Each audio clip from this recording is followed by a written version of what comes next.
Good morning class. तो आइए हम लोग शुरुआत करते हैं गणित अधिगम की अवस्थाएं। मैथ पेडागोगी में देखेंगे गणित अधिगम की अवस्थाएं। सबसे पहले समझिएगा कि बच्चा जो होता है गणित गणित क्या है, सबको पता है।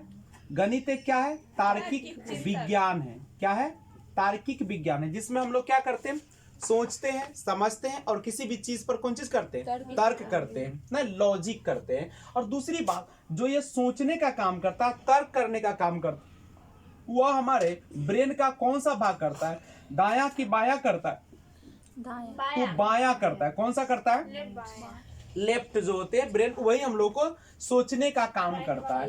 यही आपका ब्रेन है, इसका जो ये लेफ्ट पार्ट है, यही आपका कौन चीज करने के लिए करता है, ये आपका लॉजिकल कंसेप्ट के लिए होता है। और ये जो राइट भाग होता है वो क्या करता है आपका, ये भाषा के लिए होता है। यानी जो भी हमारे अंदर भाषा का विकास होता है वो हमारे दाहिने पार्ट से होता है, और बायां पार्ट जो होता है उससे हम लोग क्या करते हैं, उससे हम लोग सोचने समझने का काम करते हैं। और ये जो लॉजिक काम करता है वह हमारे कौन से भाग से होता है, संज्ञान से होता है। कहां से होता है, कॉग्निटिव पार्ट से होता है। करेक्ट है।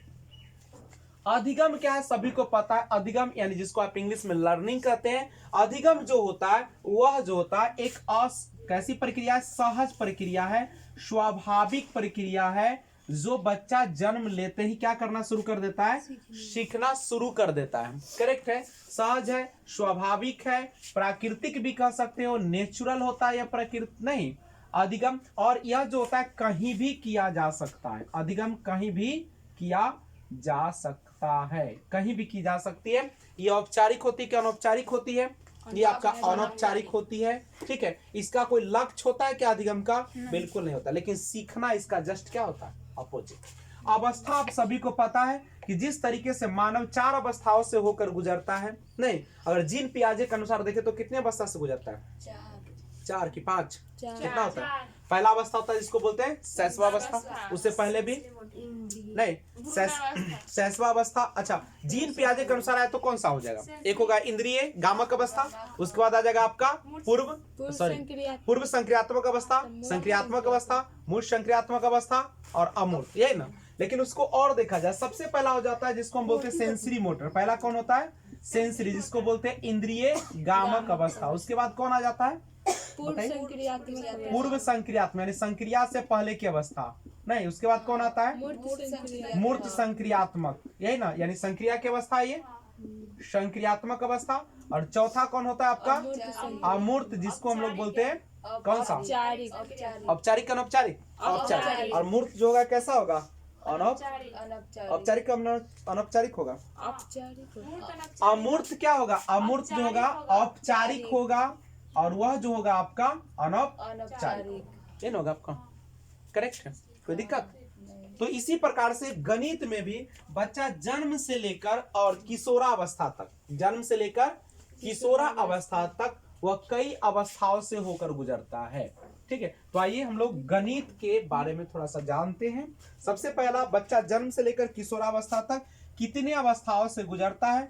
तो बच्चे जो होते हैं, बच्चे जन्म से लेकर, अगर हम किशोरावस्था की बात करें, एडोलसेंस की बात करें, तो वह जनरली कितने अवस्था से गुजरता है, 6 अवस्थाओं से होकर गुजरता है। कितने अवस्था, 6 अवस्था। किसमें, गणित में। नहीं, गणित शिक्षण शास्त्र जब पढ़ेंगे तो उसमें देखें कि बच्चे जन्म से, जिस समय बच्चे का जन्म होता है उससे किशोरावस्था तक को हम लोग 6 अवस्थाओं से होकर उसको क्या करना पड़ता है, गुजरना पड़ता है। जो कौन कौन सा है, पहला शुरू करते हैं।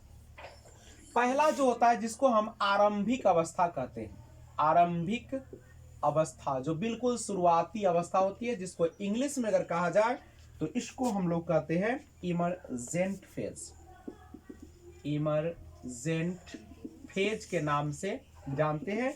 और यह कब से कब तक होता है, तो जन्म से लेकर 3 वर्ष तक की अवस्था को हम लोग इस अवस्था के नाम से जानते हैं। जन्म से लेकर कितने वर्ष तक, जन्म से 3 वर्ष की अवस्था जो होती है उसे हम लोग कहते हैं आरंभिक अवस्था, इमरजेंट फेज कहते हैं।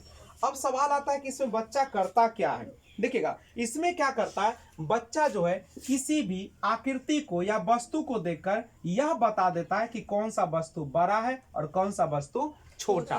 कौन सी अवस्था में, आरंभिक अवस्था में, इमरजेंट फेज में। ठीक है, तो यहाँ पे हम कंसेप्ट कर सकते हैं कि यह जो अवस्था है आरंभिक अवस्था, इस अवस्था में आरंभिक अवस्था में बच्चा वस्तु को देखकर, ऑब्जेक्ट को देखकर, वस्तु को देखकर क्या कर देता है, देखकर बता सकता है, देखकर बता सकता है। कौन चीज को बता सकता है, बड़ा या छोटा, कौन सा वस्तु बड़ा है और कौन सा वस्तु छोटा है, इसकी जानकारी कौन सी अवस्था में होगी, आरंभिक अवस्था में होती है, गणित के नहीं। उसके बाद दूसरा जो अवस्था होता है जिसको हम बोलते हैं मिलान अवस्था, मिलान अवस्था। अब मन में आता हो कि मिलान अवस्था, इसका इंग्लिश में क्या कहते हैं, इसी को हम कहते हैं मैचिंग फेज, मैचिंग फेज के नाम से यह जाना जाता है, ठीक है। और यह जो उम्र होता है इसका बच्चे का 3 से 5 वर्ष का समय होता है, 3 से लेकर 5 वर्ष तक के अवस्था को हम लोग कौन सा अवस्था कहेंगे, मिलान अवस्था कहेंगे। जैसे अगर इधर लिखा रहे इस तरीके से, इस तरीके से लिखा रहे आपका, ऐसे लिखा रहे, और इसके सामने सामने अगर लिखा रहे जैसे 5 2 1 3 और मिलाने के लिए दिया जाए तो बच्चा आराम से क्या कर सकता है, मिला। देखिए 5 है, ये 4 और 1 क्रॉस, ये 5 है, टैली मार्क नहीं।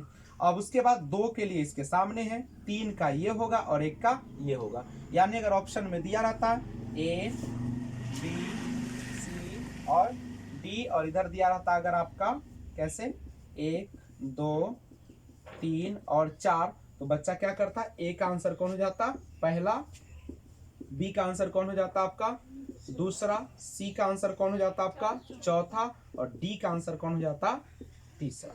करेक्ट। तो बच्चे इसमें क्या कर सकते हैं, मिलान कर सकते हैं। साथ ही इस अवस्था में बच्चा 2 संख्याओं के नंबर को गिन सकता है। एक और चीज में समझिएगा, इसमें क्या करता है कि बच्चा जो होता है, बच्चा 2, ठीक है, बच्चा जो होता है 2 संख्याओं के नंबर, 2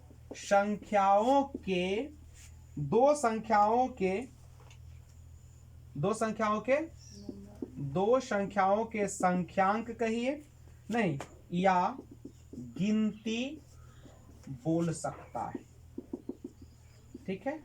यानी अब मन में आता होगा कि 2 संख्याओं का संख्यांक क्या होगा। जैसे अगर हम लिखते हैं 11 लिखते तो इसमें कितने अंक है, देख लीजिए, 2 संख्या है ना, 2 संख्या। अगर हम 75 लिखते तो इसमें कितना है, 2 है, 2 ही अंक है ना इसमें। तो ये बच्चा जो है इस अवस्था में, मिलान अवस्था में 2 संख्याओं के गिनती को गिन सकता है। मतलब है कि 1 से लेकर और कितना 99 तक, 1 से लेकर 99, यानी 2 संख्याओं के संख्यांक या गिनती को, ठीक है, 99 तक की संख्या गिन सकता है, लेकिन 100 से ऊपर इसमें नहीं गिन सकता। ध्यान दीजिए, तीसरा अवस्था देखिएगा, इसका जो तीसरा अवस्था है वह होता है परिमाणात्मक अवस्था।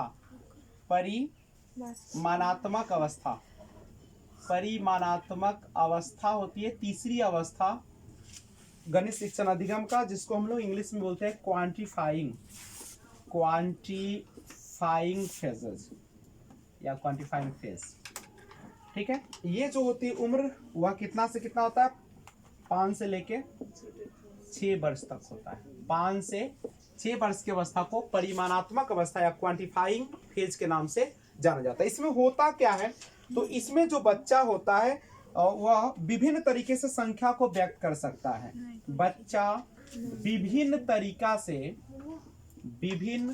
तरीकों से संख्या को व्यक्त कर सकता है, संख्या को व्यक्त कर सकता है। क्वांटिफाइंग अवस्था वह अवस्था होता है जिसमें बच्चा जो होता है विभिन्न तरीके से संख्या को व्यक्त कर सकता है। जैसे अगर मान लीजिए कि एक संख्या है, वह है 6, संख्या कितना है, 6 है, ठीक है। अच्छा बताइए, संख्यांक 6 है, अच्छा 5 बोल रहे तो संख्या बोल रहे कि संख्यांक बोल रहे, से बताइए। संख्या और लिख देंगे तो क्या हो जाएगा, तो मान लीजिए कि कोई एक संख्या है, कोई अंक है, संख्यांक है, वह 6 है, कितना है, 6 है। हम इसको ऐसे भी बता सकते हैं 3 + 3 = 6, 2 + 4 = क्या, 6, ये ना बता सकते हैं, बता सकते कि नहीं। 1 + 5 = क्या हो सकता है, 6, या ऐसे भी बता सकते हैं 7 + 1 = 6, 2 × 3 = 6, 6 / 1 = 6, नहीं। तो इसमें क्या होता है, इस अवस्था में बच्चा वह विभिन्न तरीके से संख्या को क्या कर सकता है, व्यक्त कर सकता है और बता सकता है कि वह संख्या कैसे आती है। करेक्ट है, ये आपका परिमाणात्मक अवस्था। चौथा जो अवस्था होता है जिसको हम लोग बोलते हैं विभाजनात्मक अवस्था। विभाजनात्मक अवस्था, विभाजनात्मक अवस्था के बारे में थोड़ा सा जानते हैं। विभाजनात्मक अवस्था, इसको हम लोग बोलते हैं इंग्लिश में अगर बोला जाए तो पार्टीशनिंग, पार्टीशनिंग फेज इसको कहते हैं। ये चलता है कैसे, कै वर्ष तक, 6 वर्ष से शुरू होता है। कितने वर्ष से शुरू होता है, 6 से 9 वर्ष तक ये चलती है। 6 से 9 वर्ष की अवस्था होती है, ठीक है। इसमें होता क्या है विभाजनात्मक अवस्था में, तो इसमें बड़े संख्याओं को विभाजित करना समझ जाता है। बच्चा जो होता है बड़े संख्याओं को क्या कर देता है, बच्चा विभाजित करना समझ जाता है, विभाजित करना समझ जाता है। बड़ी बड़ी संख्या को छोटे छोटे भागों में तोड़ना सीख जाता है। जैसे एग्जाम्पल के लिए मान लीजिए 343 है, तो इसको बच्चा लिख सकता है 300 + 40 और +3 = 343। तो इसमें बच्चा लिख सकता है। करेक्ट है। पांचवा जो अवस्था है जिसको कहते हैं गुणनखंडीय अवस्था, गुणनखंडीय अवस्था। पांचवा गणित शिक्षण अधिगम का पांचवा अवस्था है, वह है आपका गुणनखंडीय अवस्था, जिसको हम लोग फैक्टरिंग फेज के नाम से जानते हैं। फैक्टरिंग फेज इसको कहा जाता है, फैक्टरिंग फेज। यह कब से कब होता है, तो यह होता है आपका 9 से 11 वर्ष की उम्र तक होता है। 9 से 11 वर्ष की उम्र में बच्चों में गुणनखंडीय अवस्था आ जाती है। इसमें बच्चा जो होता है वह गुणनखंड समझ जाता है, गुणनखंड समझ जाता है। क्या गुणनखंड समझ जाता है, आप इसको एग्जाम्पल से हमें बताइए। तो मैं आपको बता दूं कि गुणनखंड कैसे समझता है। मान लीजिए कि एक कलम का दाम है 3 रुपया। एक कलम का दाम क्या रुपया, 3 रुपया है। और आपसे पूछा जाए कि 5 कलम का दाम क्या होगा, तो बच्चा तुरंत जवाब देगा कितना रुपया, 15 रुपया। यानी इस अवस्था में बच्चा विभिन्न प्रकार के गुणनखंड को समझ जाता है और वह उसको आसानी से हल कर लेता है। करेक्ट। गणितीय अधिगम अवस्था की छठा अवस्था है और लास्ट अवस्था है, जिसका नाम है संक्रियात्मक अवस्था। संक्रियात्मक अवस्था, जिसको हम ऑपरेटिंग फेज भी कहते हैं, ऑपरेटिंग फेज के नाम से भी जाना जाता है। और इसका उम्र होता है 11 से 13 वर्ष। क्योंकि देख लीजिए इसको, संक्रियात्मक अवस्था को 11 से 13 वर्ष की अवस्था है। इसमें बच्चा करता क्या है, तो इस अवस्था में आकर बच्चा जो होता है, इसमें देखिए इस अवस्था में बच्चा जो होता है, संक्रिया जो होती है, संक्रिया की आधारभूत समझ इसको आ जाती है। संक्रियात्मक की आधारभूत समझ आ जाती है। आधारभूत समझ, संक्रिया की आधारभूत समझ बोले तो संक्रिया के आधारभूत समझ जैसे जोड़ करना, घटाव करना, गुना करना और भाग करना, इसमें बच्चा जो है सफलता प्राप्त कर लेता है। इस लाइन को लिख सकते कि इस अवस्था में बच्चा संक्रिय आधारभूत सफलता प्राप्त कर लेता है।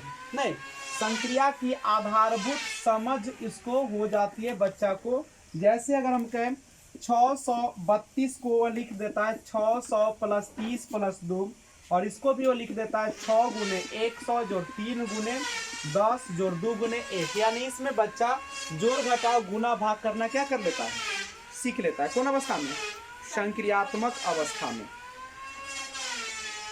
इसको नोट कर लीजिए।